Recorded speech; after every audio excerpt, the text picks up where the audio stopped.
مدینہ منورہ یہ دونوں مبارک شہر ہیں، دونوں بڑے مبارک شہر ہیں۔ اس کے فضائل معلوم کرو۔ مکہ کتنا مبارک شہر، مدینہ منورہ کتنا مبارک شہر ہے۔ ایک بات عرض کرتا ہوں، معذرت کے ساتھ برا مت لگانا دوستوں، ان دونوں مبارک حرم کی اس وقت آنے والا حاجی انتہائی بے ادبی کر رہا ہے، انتہائی بے ادبی کر رہا ہے۔ میں ہاتھ جوڑتا ہوں، تم زیادہ عمل نہ کر سکو کوئی بات نہیں، لیکن ان دونوں حرم کی بے ادبی سے بچو۔ اس حرم کا حال دیکھو ہم نے کیا کر دیا ہے۔ لوگ مجھ سے پوچھتے وہ کیا ہوا تھا، کرن حادثہ کیسے ہوا تھا، مینا میں حادثہ کیسے ہوا تھا، وہ 2 سال پہلے مدینہ شریف میں کیا ہوا تھا۔ میں نے کہا وہ جو کچھ ہوا تھا وہ ہماری بے ادبی اور گستاخی کی وجہ سے ہوا تھا۔ ہم یہاں آ کر کیا کر رہے ہیں دوستو؟ میں عرض کرتا ہوں، بمبئی کا مسلمان، ہندوستان کا مسلمان جتنا اپنے ملک کی مسجد کا ادب کرتا ہے اتنا بھی ان دونوں حرم کا ادب نہیں کرتا۔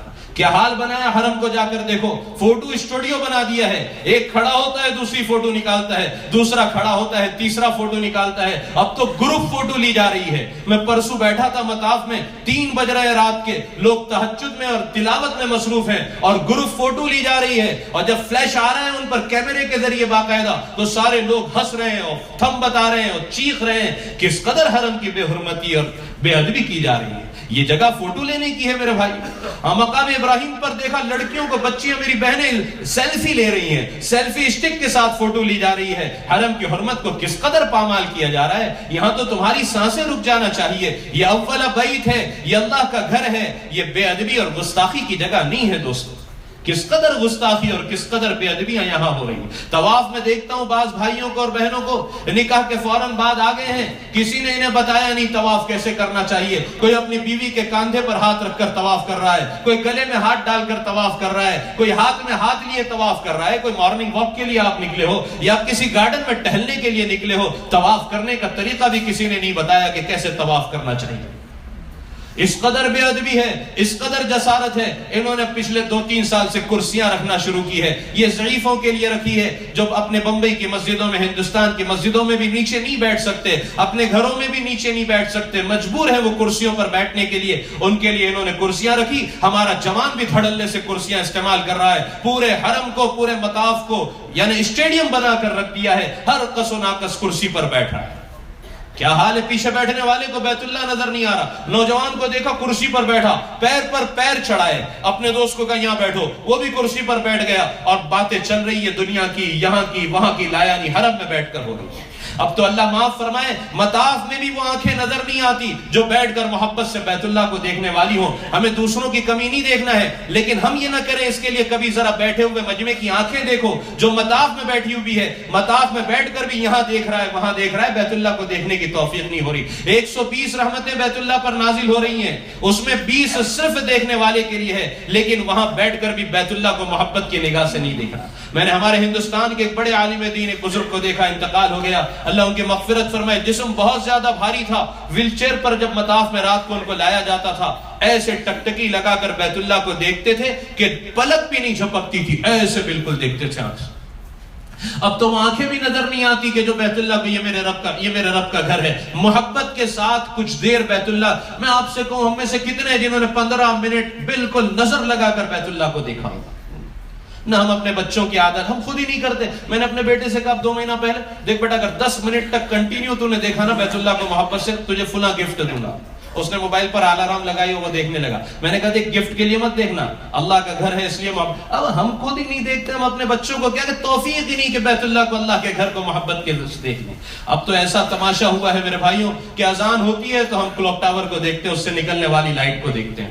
فجر کی اذان میں آپ دیکھیں مطاف میں کس قدر تماشا ہے۔ اذان شروع ہوئی، کلوک ٹاور سے لائٹ نکلی، فوراً مووی بننا شروع ہوتی ہے۔ پہلے وہ کلوک ٹاور کی مووی بناتا ہے، پھر پورے سارے حرم کی بناتا ہے، پھر پلٹا کر اس میں اپنے آپ کو لیتا ہے۔ میں بھی موجود ہوں اس وقت حرم میں۔ انا للہ و انا الیہ راجعون۔ کیا کہا جائے دوستوں، میں تو کہتا ہوں کسی کو برا بھی لگے، اس لیے کہ دونوں حرم کی بہت زیادہ بے ادبی کی جا رہی ہے، بہت زیادہ بے ادبی کی جا رہی ہے۔ کرسیوں کو استعمال کرتے ہیں، جب نماز کھڑے ہوتی ہے صفیں متصل نہیں ہوتی، صفوں کے درمیان کرسیوں کا، جو معذور ہے ان کو نہیں کہتا، ان کی تو معذوری ہے، لیکن جو جوان ہے کیا ضرورت ہے حرم میں؟ فوٹو اس قدر، موبائل کے کیمروں کا اس قدر مس یوز ہے کہ سب سے زیادہ اگر کہیں مووی بن رہی ہے تو یہاں بن رہی ہے۔ انا للہ و انا الیہ راجعون۔ مسجد نبوی کے ادب کی بے ادبی کا یہ حال ہے۔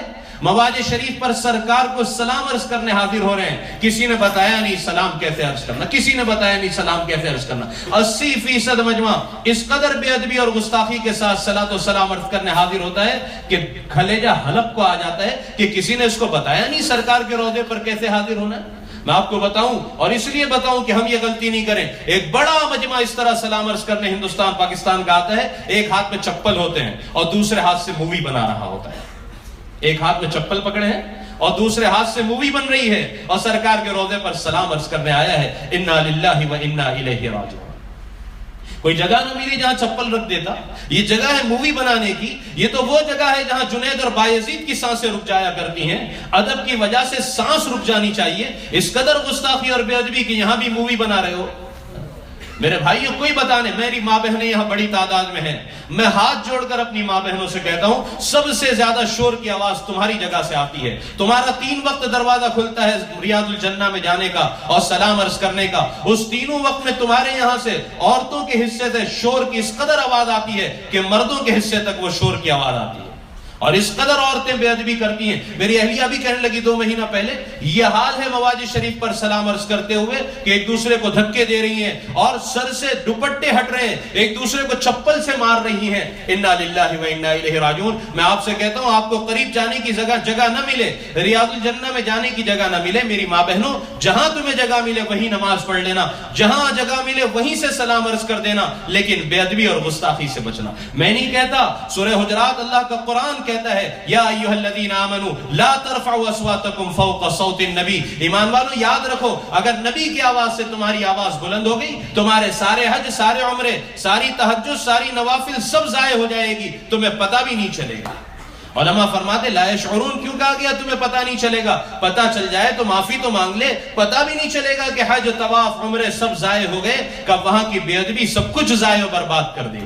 اس لیے وہاں کی بے ادبی, یہاں تو کہا لبیک لبیک چیختے ہوئے آؤ, دوڑو, چلو, بھاگو, لیکن مدینہ منورہ ادب کی جگہ ہے. قدم بھی آہستہ رکھنا. میں جانے والوں سے کہتا ہوں تھوکنے کی ضرورت پڑے خبردار مدینہ کی زمین پر کبھی نہ تھوکنا. پولیتھین بیگ میں تھوکنا, ڈسٹ بین میں جا کر تھوکنا, مدینہ منورہ کی زمین پر براہ راست نہ تھوکنا. مدینہ منورہ کی کسی چیز کو برا نہ کہنا. صرف کسی نے اتنا کہہ دیا مدینہ کی دہی کھٹی ہوتی ہے, سرکار خواب میں تشریف لائے, فرمایا نکل جاؤ یہاں سے, جہاں کی دہی میٹھی ہو وہاں چلے جاؤ. مدینہ منورہ کی کسی چیز کو آپ نے فرمایا جو مدینہ والوں کے ساتھ دغا کرے وہ ایسے گھل جائے گا جیسے نمک پانی میں گھل جایا کرتا ہے. مدینہ والوں کے ساتھ برائی کا ارادہ نہ کرنا, مدینہ منورہ کی کسی چیز کو برا نہ کہنا, مدینہ کی زمین پر براہ راست نہ تھوکنا. مدینہ منورہ انتہائی ادب کی جگہ ہے دوست, انتہائی ادب کی جگہ ہے. کیا کرنا